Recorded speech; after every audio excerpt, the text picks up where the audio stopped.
শোনো, তুমি আর চায়ের দোকানে চা খাইতে যাবা না, প্রয়োজন হলে আমি চা বানিয়ে খাওয়াবো। তুমি যে বালের চা বানাও ও চা কি মুখে দেয়া যায়? ওর থেকে আমার চায়ের দোকানদার অনেক ভালো চা বানায়। সত্যি করে বলো তো, তুমি যে পরিবেশে চা খাইতে যাও ওইখানে কি তোমাকে মানায়? আমার চায়ের দোকানদারের আইফোন আছে, আমার দ্বারে কোন বালডা আছে?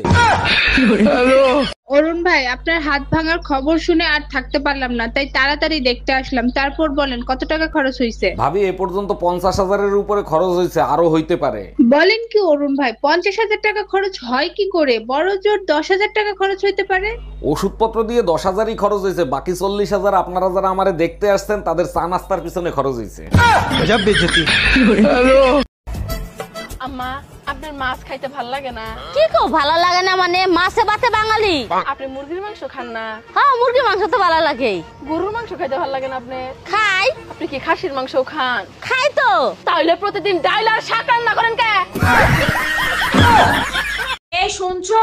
কই তুমি? আমার ফোনটা আমার কাছে একটু দিয়ে যাও না। এই, তোমার ফোনে এত নোটিফিকেশন আসে কেন? কে মেসেজ করে তোমারে?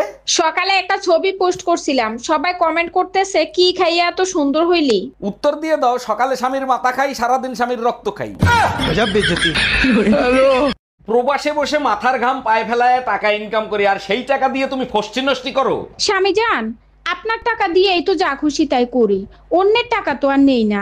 তা নেও না ঠিক আছে, তাই বলে এত দামি দামি মেকআপ কেনার কি দরকার আছে? স্বামী জান, দামি মেকআপ না করলে তো আবার ভিডিও কলে কইবে না নে, তোমারে কাজের বুয়ার মতো লাগতাছে।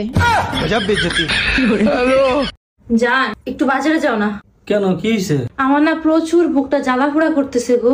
কি বলো, কখন থেকে? আরে আর বললো না, সকালবেলা পাশের বাসার ভাবির বাসায় গেছি, দেখি ভাবি 20,000 টাকার একটা লেহেঙ্গা কিনছে। তারপর থেকে শুধু আমার বুকটা এরকম জ্বালাফোড়া করতেছে। कैसे कैसे लोग रहते हैं यार यहाँ पर।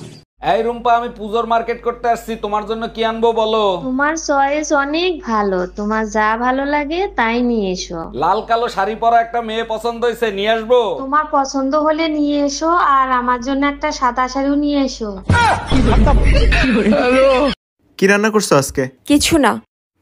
এটা তো কালকেও রান্না করছো। হ্যাঁ, বেশি করেই রান্না করছি যেন 2 দিন যায়। অরুণ ভাই, আপনার ঘরের কোনো কিছু নষ্ট হইলেই দেখি খুব সুন্দর করে সারেন, এগুলো কি কোথাও শিখছেন? না ভাবি, কোথাও শিখিনি, তবে যে জিনিস ধরি ঠিক করে সারি। সব জিনিসে তো দেখি আপনি ঠিক করতে পারেন, তা এমন কোন জিনিস আছে যে আপনি ঠিক করতে পারেন না?